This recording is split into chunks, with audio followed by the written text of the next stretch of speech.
എന്റെ മുമ്പിൽ ഈ സദസ് കാണുമ്പോൾ സദസ്സിന്റെ എണ്ണം കൊണ്ടല്ല ഞാൻ ആവേശം കൊള്ളുന്നത്.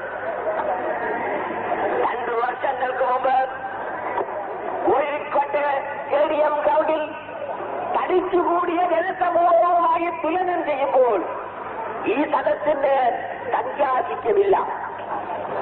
എന്നാൽ ഈ സദസ്സിലിരിക്കുന്നത് മുസ്ലിം സമുദായത്തിന്റെ നാളെയുടെ വാഗ്ദാനങ്ങളാണ് എന്നത് എനിക്ക് പ്രത്യേകമായ ആവേശം നൽകുന്നു. എന്തൊരു ആനന്ദമാണ് ഇപ്പോഴുള്ളത്.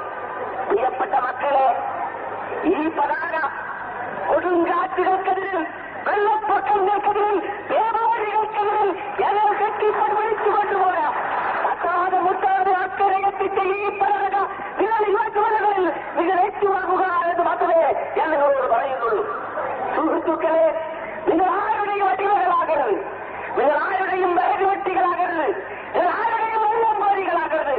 ലാ ഇലാഹ ഇല്ലല്ലാഹ് മുഹമ്മദുർ റസൂലുള്ളാഹ് എന്ന കലിമത്ത് തൗഹീദിൽ വിശ്വസിക്കുന്നത് ഒരു അപകർഷമായി കരുതാത്ത ഒരു കാലഘട്ടത്തിന് വേണ്ടി, നല്ല നാളേക്ക് വേണ്ടി സ്കൂളുകളിലും കോളേജുകളിലും മുസ്ലിം മേഖലയിൽ അഭിമാനത്തോടുകൂടി കടന്നു ചെല്ലുവാനും നിങ്ങൾ ഒഴിവ് ദിവസങ്ങൾ അനുഭവിക്കുവാനും നിങ്ങളുടെ പാഠപദ്ധതികൾ അംഗീകരിക്കുവാനും നിങ്ങളുടെ ഭാവി പാസുരമാക്കുവാനുള്ള ഒരു നല്ല നാളേക്ക് വേണ്ടി മുസ്ലിം ലീഗിന്റെ പതാകയിൽ കീഴിൽ, MSFന്റെ കൊടിക്കുകയും കീഴിൽ അടിനിരന്ന് അടിവെച്ചണിയണിയായി മുന്നോട്ട് പോകുക. നിങ്ങൾ അങ്ങനെ മുന്നോട്ട് പോകുന്നത് കാണുമ്പോൾ പോകുന്ന തലമുറയുടെ പ്രതിനിധികളായ ഞങ്ങൾ, അനേകം സംഗതികൾ കണ്ട ഞങ്ങൾ വാസ്തവത്തിൽ ആനന്ദകുന്തിലാകും.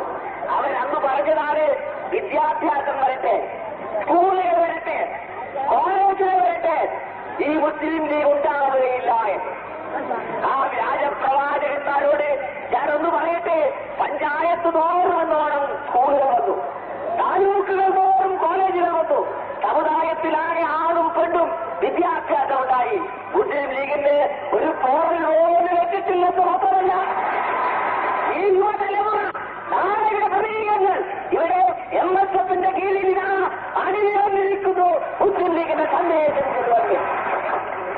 ഈ സമുദായത്തിലെ ഇന്നത്തെ തലമുറ മാത്രമല്ല, നാളത്തെ തലമുറയിൽ നിങ്ങളും നിങ്ങളുടെ മക്കളും മക്കളുടെ മക്കളും എല്ലാം ഈ കൊടിക്കീഴിൽ തന്നെ അണിനിരന്നുകൊള്ളും എന്നതിൽ എനിക്ക് യാതൊരു സംശയവുമില്ല. ഒരു കാലം വരും, ഞങ്ങളത് കാണാനുണ്ടാകുമോ എന്ന് എനിക്കറിയില്ല. ഹിമാലയത്തിന്റെ കൊടുമുടിയിൽ നിന്ന് ഇന്ത്യൻ യൂണിയൻ മുസ്ലിം ലീഗിന്റെ പ്രസിഡന്റ് മുസ്ലിം ലീഗ് എന്ന് വിളിക്കുമ്പോൾ കന്യാകുമാരിയുടെ തീരത്ത് നിന്ന് ഈ പിടിച്ചക്കാരൻ സിന്ദാബാദ് എന്ന് വിളിക്കുന്ന കാലം വരുമെന്നതിന് യാതൊരു സംശയവുമില്ല. മുസ്ലിം ലീഗ് വിദ്യാഭ്യാസം കൊണ്ട് പിന്നോക്കം പോകുന്ന ഒരു സംഘടനയല്ല. ഗർഭിണിയായ ഒരു മുസ്ലിം മാതാവിന്റെ മുമ്പിൽ മുസ്ലിം ലീഗ് എന്ന് പറഞ്ഞാൽ ഗർഭത്തിലുള്ള കുഞ്ഞ് കൈ ചുരുട്ടിക്കൊണ്ട് സിന്ദാബാദ് വിളിക്കും എന്നതിൽ എനിക്ക് അദ്ദേഹം സംശയമില്ല. ആ സംഘടന വാസ്തവത്തിൽ നിങ്ങൾ വിചാരിച്ചത് പോലെയല്ല. അതിന്റെ കാരണമുണ്ട്. ഞങ്ങളിത് പൊരുതുന്നത് ഈ പോയിപ്പോകുന്ന തലമുറയ്ക്ക് വേണ്ടിയല്ല, ഈ യുവതലമുറയ്ക്ക് വേണ്ടിയാണ്. നിങ്ങൾക്ക് ഉദ്യോഗം ലഭിക്കാൻ, നിങ്ങൾക്ക് സ്ഥാനമാനങ്ങൾ ലഭിക്കാൻ, നിങ്ങൾക്ക് പദവികൾ ലഭിക്കാൻ, നിങ്ങൾ ഉയർന്നു വരാൻ, നിങ്ങൾ അഭിമാനമുള്ള പൗരന്മാരാകാൻ വേണ്ടിയാണ്